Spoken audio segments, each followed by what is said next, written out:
It was our desire to remind you that you are vibrational first, which means you got to pay attention to something other than what you're seeing and hearing and smelling and tasting and touching, because while that is vibrational interpretation, most people don't know that. So it was necessary to help you to understand that you are emitting a vibrational signal in order to help you to understand that your signal that you are emitting is being answered all the time, and that's what equals your life experience, period. Most humans don't know that, and in many cases don't want to know that, because they don't want to assume responsibility for what's coming, especially the parts they didn't want to come. Abraham, I'm sure I'm not the creator of my own reality. I would not have created that. And we say, we didn't say you did it on purpose, but you did do it.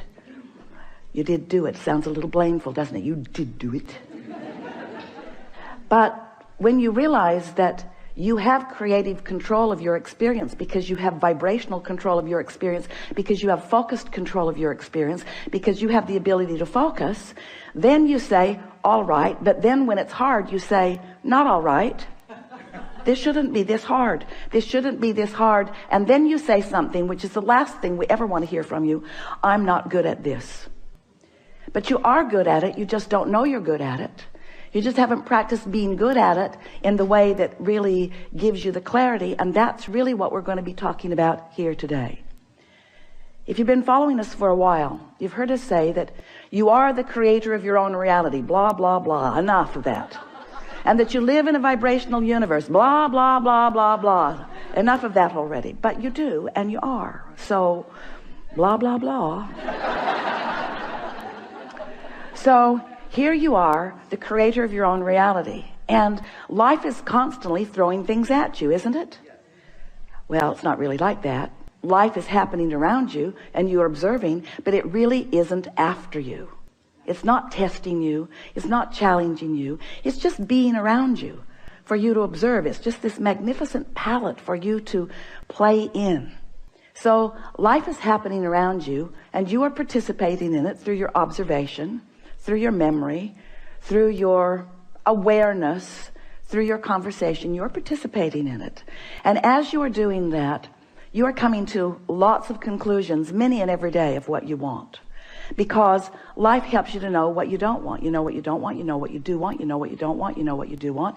It's just this wonderful variety or contrast that helps you to come to important personal conclusions. So these conclusions happen within you, and we've been calling that step one, because the variety, the contrast that surrounds you, causes you to ask for what you want. Whether you use words or not, you just constantly keep coming to personal preferences. You were born like that. You've always been like that. You will never stop being like that. We want you to accept that you are like that. It's a good thing. Step one is a really, really good thing. You're asking constantly. It is the basis of the expansion of the universe. It's a wonderful thing. So you're asking, step one. Step two, not your work. That's where law of attraction and the source within you answers what you're asking for. When you emit a signal, the signal is answered. So ask, answer, ask, answer, ask, answer. But your discomfort is that there often appears to you to be quite a time gap between your asking and the universe answering. But there is not a time gap between the answer. There's just a time gap between you getting up to speed with the answer. You say, hey, Abraham, that can't be right, because I want it. I'm paying attention. If it were there, I would know it. And we say, it comes in a vibrational form first. And you say, oh, so that's the catch. You're giving me something vibrational that I can't see or hear or smell or taste or touch. So you can say all day that when I ask, it is given. Write a book about it if you want, Abraham. You can say that all day, but to me it doesn't feel like it's being given. And we say that's because you're in a different frequency from what you're asking for. You have to line up with what you're asking for. In other words, when you want more money because you clearly do not have enough, when you feel frightened or bound or in trouble financially or just not satisfied, when you feel that way, you are that way. And you say, no, I feel that way because I am that way. And we say, no, you am that way because you feel that way. In other words, it works differently than you think it does, but you've been observing it for so long, you don't know which came first. But what comes first always is your vibrational countenance. And then the manifestation just matches what you feel like. So if you want more money and you feel like you don't have enough money, you can ask all day, all day, all day, every day. You can write long lists of it. But if in your belly, if in your being, if you're feeling the fear or the absence of money, then you've got a vibration going that's different from the answer that you seek. You want more money, but your vibration says, I don't have enough. And the universe says, and law of attraction answers you with what you're feeling. So a lot of our physical friends, especially in the beginning, say, well, then it doesn't seem like I can get there from there. It doesn't seem like I can get to where I want to be from where I am. Because if I am missing something that I want, and I'm aware that I'm missing this thing that I want, and in fact, the reason that I'm speaking about it so clearly is because it's missing, and that's why I want it, then how do I get there? And we say, you have to feel like it feels to have it. And you say, okay, then give it to me and I will. And we say, just try a little bit. Just try a little bit to not activate within yourself so often the vibration of what's missing, and focus yourself into activating the vibration of what you want. It is not as difficult as you think. So step 1 is contrast causes you to ask. Step 2 is it is given vibrationally, so there is no gap really. Step 3 is you have to convince yourself there's no gap. That's the work. You got to feel it as if it is in order for it to be. And we know you balk at it, but many of you are practicing this and are finding it.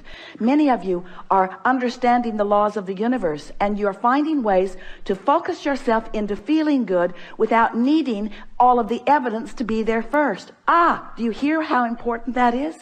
If you don't need the evidence for what you want to be there first before you feel it, then you are able to accomplish the vibrational countenance of it before it is, which means now it must be. And Esther said, please, please, please, let's call it step 4. Please, please, please. Can't we call it step 4? We need another step. We need another step, Abraham. Please, please, let's call it step 4. And we say, all right, step 4.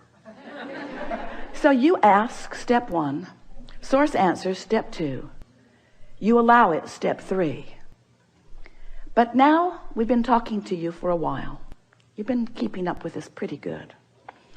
And we're saying to you that if you don't try so hard, if you just accept that you are naturally good feeling beings, and when you wake up in the morning, before you start thinking about the things that you've got to do that you don't want to do, before you start remembering the injustices of yesterday or 10 years ago, before you remember that you're going to that place today to work that you really don't want to be, before your kids get up, before any of those things happen that challenge your sense of well-being, if you can get hold of that sense of well-being and just sustain it for a little bit with really general thoughts, because if you get specific, it usually doesn't work as well.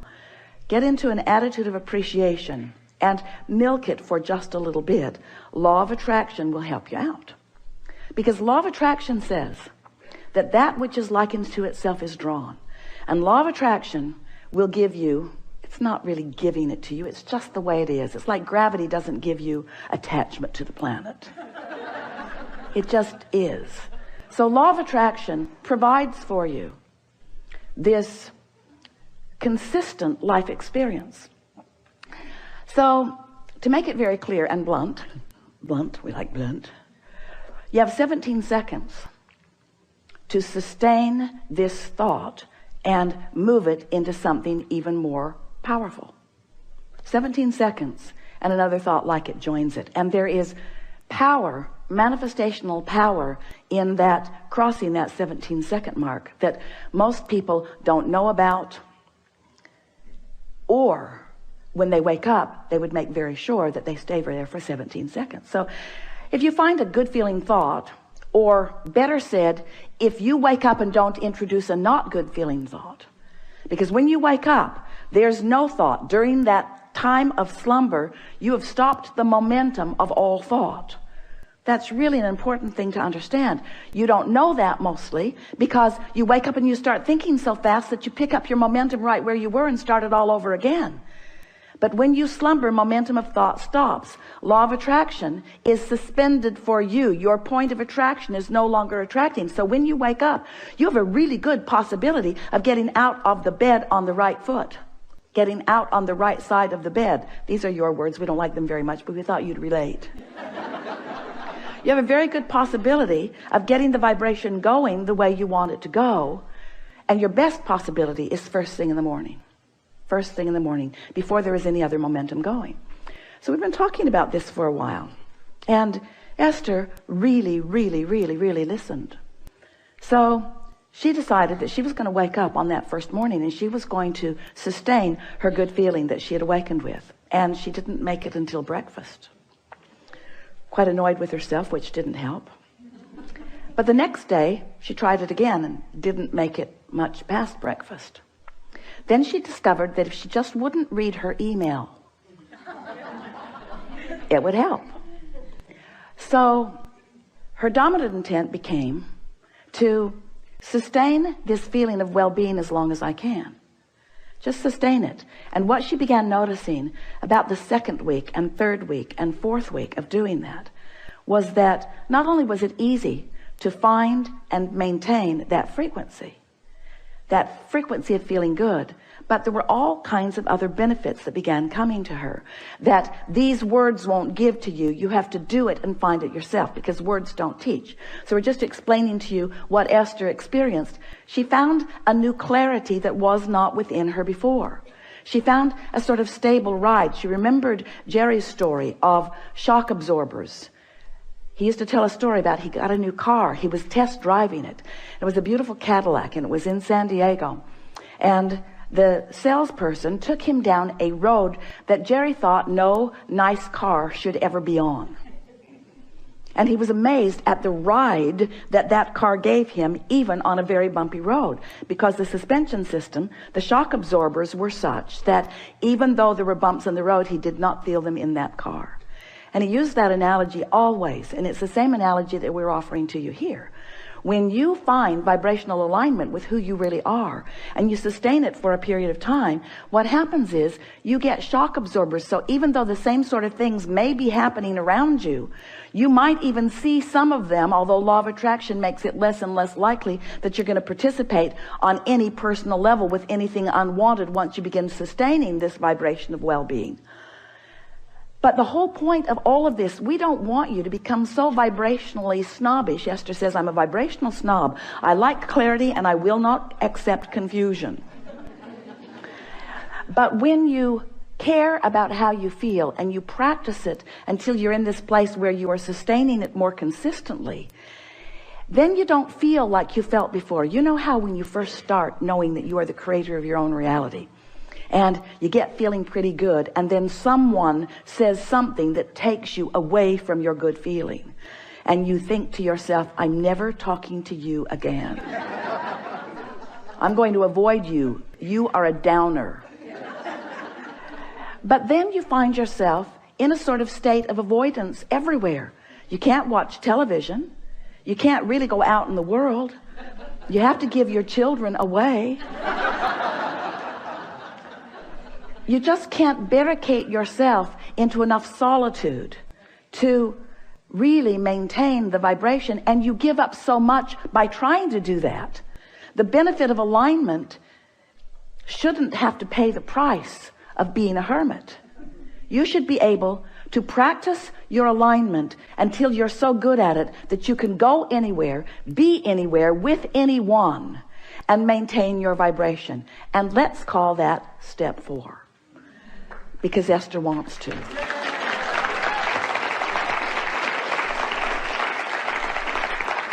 So what it requires really is enough determination to focus first thing in the morning, and until you know that you've got it and you're able to maintain it, and then to simply watch what happens in your experience as a result of that newfound alignment and that newfound clarity.